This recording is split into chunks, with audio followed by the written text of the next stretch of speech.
Bagi saudara yang dikasihi Tuhan dan yang saya cintai di dalam nama Tuhan Yesus Kristus, saya bersyukur karena kita di tengah-tengah pandemi yang masih melanda bangsa kita, tetapi kasih Tuhan, anugerah Tuhan tidak pernah berkesudahan. Oleh karena itu kita punya iman, kita punya pengharapan, kita punya kasih yang Tuhan curahkan. Itulah yang membuat kita bertahan dan kita kuat sampai hari ini. Hari ini saya akan baca dari kitab Amsal pasalnya yang keempat ayat 23, berbunyi demikian: jagalah hatimu dengan segala kewaspadaan, karena dari situlah terpancar kehidupan. Jagalah hatimu dengan segala kewaspadaan. Dan tema yang akan saya bagikan bagi saudara dimanapun Anda berada adalah hati-hati dengan hati. Hati-hati dengan hati. Kenapa saya mengangkat tema ini? Ini sangat penting untuk kita boleh introspeksi diri, introspeksi hati kita. Selama kita hidup, kita berjalan dengan waktu yang ada. Apakah kita sungguh-sungguh berhidup dan menjaga hati ini? Sebuah penelitian menyatakan bahwa seseorang bisa mengalami gagal hati. Seseorang itu bisa mengalami gagal hati. Gagal hati adalah kondisi ketika sebagian besar organ hati mengalami kerusakan sehingga tidak dapat menjalankan fungsinya. Kalau organ tubuh atau hati kita sudah mengalami kerusakan, tentunya tidak bisa berfungsi dengan baik. Organ hati itu memiliki sejumlah fungsi penting, antara lain membuang racun dalam tubuh, membantu proses pengumpulan darah, membantu melawan infeksi. Nah, kalau betapa pentingnya organ hati lalu sudah rusak, maka ini berdampak yang sangat luar biasa. Gagal hati disebabkan oleh kerusakan pada sel-sel organ hati kita. Jadi semua sel-sel organ hati kita itu dihantam. Dan kalau sudah rusak semuanya, maka saya mau katakan, dan ilmu kedokteran bisa berkata bahwa semuanya sudah tidak bisa lagi kita sehat, kita kuat sebagaimana kita ada. Dan kalau kita melihat gejala-gejala awal dari gagal hati adalah cenderung dimulai dari hal yang ringan dan mirip dengan gejala pada kondisi lain, yaitu sakit perut bagian atas, diare, lelah, mual, dan hilang selera makan. Oleh karena itu hati-hati.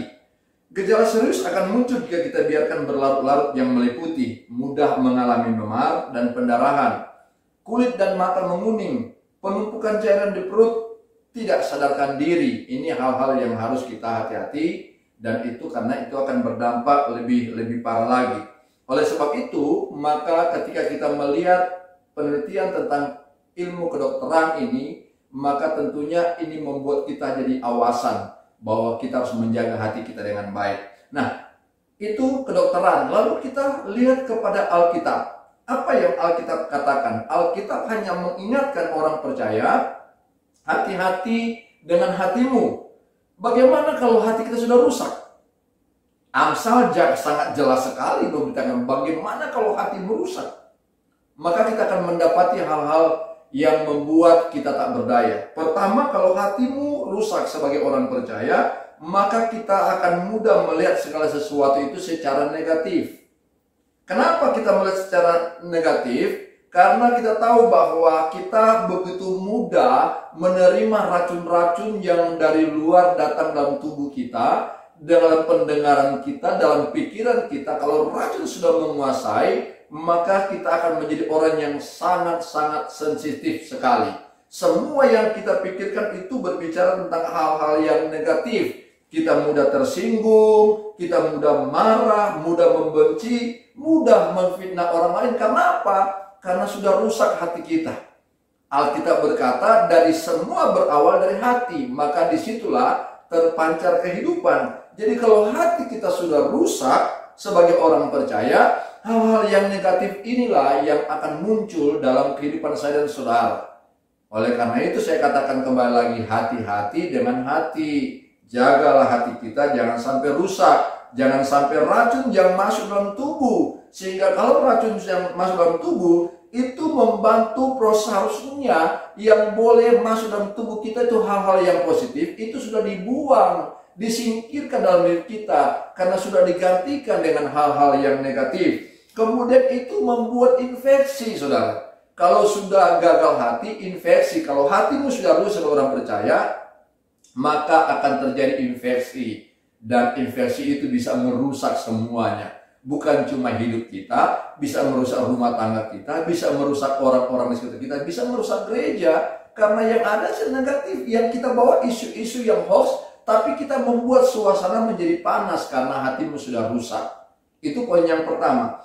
Dan yang kedua, bagian yang kedua, hilangnya kepekaan terhadap Tuhan.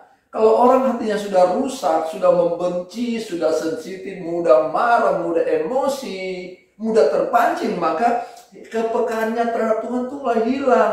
Firman Tuhan yang harusnya menjadi kekuatan baginya, firman Tuhan itu menasihati dia, memperbaiki kehidupannya, tapi sudah nggak peka lagi apa yang Tuhan sampaikan, sudah nggak peka. Kenapa? Kulit kita sudah mulai menguning, mata kita mulai menguning, dan menunjukkan kepada kita bahwa kita tidak ada lagi yang namanya filter, semuanya masuk yang negatif, dan itu kita tidak lagi mendengar apa yang Tuhan sampaikan. Firman Tuhan menegur, tapi kita sudah melanggar dari apa yang firman Tuhan tetapkan. Oleh karena itulah, maka hari ini kalau hatimu sudah rusak, mintalah pertolongan Tuhan. Jangan matamu tertutup, jangan telingamu tertutup, jangan hatimu tertutup. Tapi minta Tuhan, tolong saya, bukakan Roh Kudus agar saya punya kepekaan. Jangan jadi orang Kristen yang suka ngambek. Jangan jadi orang Kristen yang mudah sedikit-sedikit ngambek, pergi tinggalkan gereja, pindah ke gereja yang lain. Jangan jadi orang Kristen demikian. Anda tidak akan pernah bertumbuh. Pohon bonsai ketika Anda tanam sudah mulai bertumbuh, lalu Anda cabut pindah lagi, maka lama-kelamaan bonsai itu akan jadi kerdil. Demikian pula dengan imanmu, hatimu. Kalau engkau pindah kemana-mana, maka imanmu kerdil, hatimu rusak, dan itulah yang akan menyebabkan engkau tidak bisa menerima berkat Tuhan. Kepekaanmu akan hilang dalam kehidupanmu. Dan yang berikut adalah, kalau kita sudah gagal hati, maka orang yang gagal hati adalah orang yang akan berbicara dengan penuh kesombongan. Dia merasa bahwa dirinya paling hebat, orang lain nggak punya apa-apa. Saya tidak mau tahu dengan orang lain, yang saya tahu saya adalah orang yang sukses, orang yang berhasil, dan saya mengedepankan apa yang disebut dengan kesombongan. Tidak perlu mendengar nasihat orang lain, tidak perlu mendengar apa yang disampaikan oleh Tuhan, walaupun itu baik, tetapi kita nggak mau lagi. Telinga kita, pikiran kita, hati kita tertutup pada nasihat. Hati kita tertutup kepada apa yang orang mau arahkan kepada kita, kepada hal-hal yang positif. Oleh karena itu, kalau hatimu sudah rusak, maka hari ini sebelum hancur, sebelum gagal hatimu, jauh dan membuat engkau tak berdaya, kembalilah bertobat. Dan di tengah-tengah masa-masa demikian ini, saya merindukan benar-benar ini menjadi koreksi bagi hidup kita. Jagalah hatimu.